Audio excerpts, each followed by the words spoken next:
Good morning, students. Today's our topic is electric power. So what is the definition of electric power? Electric power, we can say the energy consumed by a circuit in particular time. Okay, the energy consumed by a circuit, electric circuit in particular time. Energy एक particular time में circuit ने कितनी consume करी और कितनी liberate करी, ये हम पता लगते हैं इलेक्ट्रिक पावर से। तो हम फर्स्ट ऑफ ऑल देख लेते हैं कि हमने प्रीवियस वीडियो में भी देखा था कि ये इलेक्ट्रिक जो एनर्जी कंज्यूम की जा रही कैसी होती है। हम देखते हैं कि हमने प्रीवियस वीडियो में देखा था कि this is a battery, this is high potential, low potential. जब सर्किट बना देते हैं, सर्किट में हम देखते हैं कि यहाँ पे जब एक कंडक्टर जिसमें इलेक्ट्रिसिटी फ्लो हो रही है, जब इसमें पोटेंशियल सेट हो जाता है तो क्या होता है कि पोटेंशियल करंट जो होता है ऑलवेज हाई पोटेंशियल से लो पोटेंशियल होकर मूव करता है।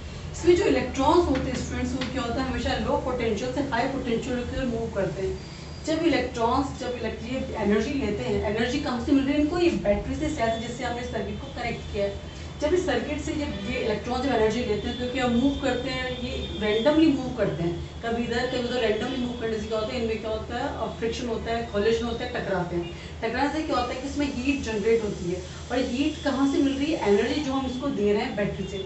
तो ये कितनी एनर्जी ले रहे हैं, ये वन थर्मोडायनामिक्स लॉ, ना तो एनर्जी को हम प्रोड्यूस कर सकते हैं, ना ही इसको डिस्ट्रॉय कर सकते हैं। बस क्या होता है वन फॉर्म से अनदर फॉर्म में उसको ट्रांसफर किया जा सकता है। तो यहाँ पे एनर्जी ली इलेक्ट्रॉन्स ने, इस एनर्जी को उन्होंने क्या हीट की फॉर्म में क्या हो गया इसको कन्वर्ट कर दी है, जैसे हम देखा था प्रीवियस वीडियो में इलेक्ट्रिसिटी जो इलेक्ट्रिक हीट जो हमने देखा था। तो अब हम देखते हैं कि जो कितनी एनर्जी ये जो इलेक्ट्रॉन्स है ये सर्किट कितनी कंज्यूम कर रहा है और कितनी बाहर निकाल रहा है, लिबरेट कर रहा है। तो इससे किससे पता करेगी? इलेक्ट्रिक पावर से। तो what is the formula of electric power? Simple as that हम देख सकते हैं। सपोज दो वर्कर हैं ए और बी,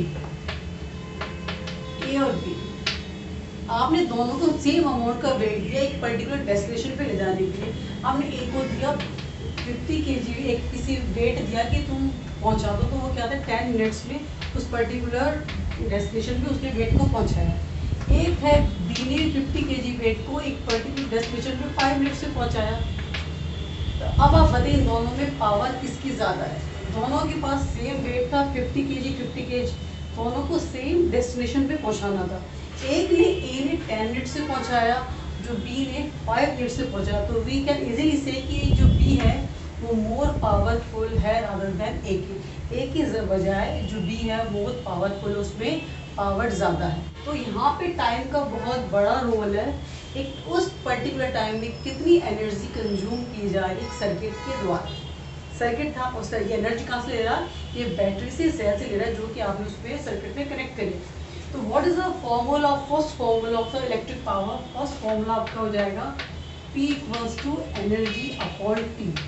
एनर्जी कहाँ से आई है? बैटरी से सेल से, जो कि आपने सर्किट से कनेक्ट करी, और टाइम एक पर्टिकुलर टाइम है, तो P equals to E upon T. अब एनर्जी क्या होता है? Work done in particular time, एक पर्टिकुलर टाइम में काम किया जा रहा है ना, टाइम बहुत इंपॉर्टेंट रोल है। This is your first formula of P equals to E upon T, आपका फर्स्ट फॉर्मूला हो गया। सेकंड फॉर्मूला क्या है स्टूडेंट? अब यहाँ पे क्या होता है, सर्किट एनर्जी लेयर है, एनर्जी क्या होता है उसमें हीट जनरेट हो रही है। हीट तो हम पता है कि इलेक्ट्रिसिटी जो हीट का फॉर्मूला होता है आई स्क्वायर आर टी। तो अब हीट यहाँ पे हीट जनरेट होगी तो यहाँ पे क्या हो जाएगा आई square R T.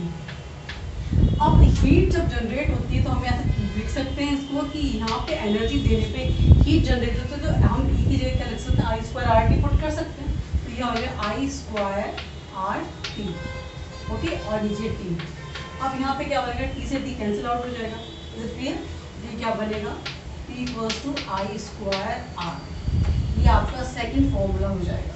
Second formula कैसे है स्टूडेंट्स? क्योंकि आपने जब एनर्जी अपॉन टाइम लिखा है तो एनर्जी देने से क्या हीट जनरेट हो रही है, और इलेक्ट्रिक हीट का फॉर्मूला होता है H I square R T. जब आपने आई स्क्वायर आर टी को ई की जगह पुट कर दिया तो क्या बनेगा यहाँ पे? P equals to I square R. तो आपका ये हो जाएगा सेकेंड फॉर्मूला। This clear? अब थर्ड फॉर्मूला क्या होगा स्टूडेंट्स?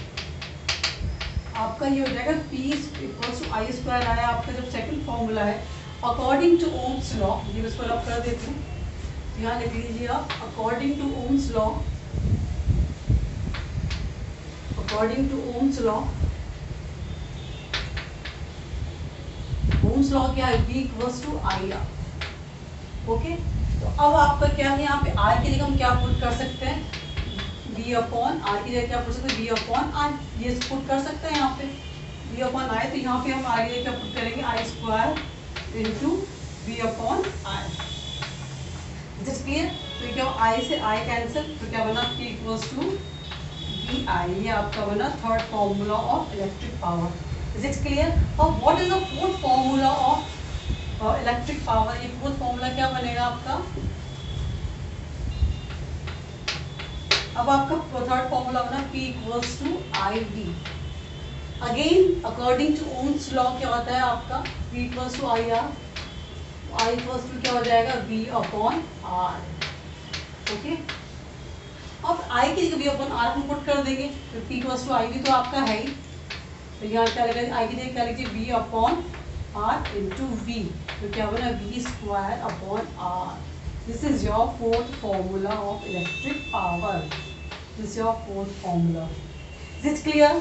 बहुत सिंपल है। सो आप ध्यान रखिएगा कि पर्टिकुलर टाइम में कितनी एनर्जी कंज्यूम की जा रही है, एनर्जी का what is the electric energy, तो हीट जनरेट हो रही है, और what is the electric heat का फॉर्मूला क्या होता है, आई स्क्वायर आर टी। उसको आप पुट कर दीजिए, सीधा आपका फॉर्मूला आ जाएगा। और ओम्स लॉ आपको सबको पता है, V equals to I R होता है। जब आई पता करना है तो उसको आई को मार्क कीजिए, आप ऐसे निकाल लीजिए, ऐसे आर पता कर सकते हैं। तो ये आप ध्यान रखिएगा, वैसे ही डेरिवेशन नहीं आता, सिंपल आप चारों फॉर्मूले याद कर लीजिए। हम एक बार, ये आपका डेरिवेशन है, आप स्क्रीनशॉट ले लीजिए। आप अब देखिए कि हम एक साथ लिख रहे हैं, व्हाट इज द चारों फॉर्मूले क्या हैं। तो हम यहाँ पे फटाफट एक बार रिकैप कर लेते हैं। What is the first formula, P equals to E upon T। Your second formula P equals to I square R, and your third formula equals to P equals to I V, and fourth formula equals to P equals to V square upon R. These all are the formula of electric power. Okay, students? अब आप देखिए कि what is the unit of, ऐसा unit of electric power, SI unit of electric power क्या है इसकी, इसकी होती है watt। अब ये वॉट होती है, स्टूडेंट की बहुत छोटी यूनिट होती है, तो उसको हम किसमें कन्वर्ट करते हैं, किलोवाट में। तो क्या होता है, 1 किलोवाट बराबर क्या होता है, इसको ऐसे लिख सकते हैं, कैपिटल के और W तो 10 की power 3 watt. Okay, this is your electric power. Thanks for watching.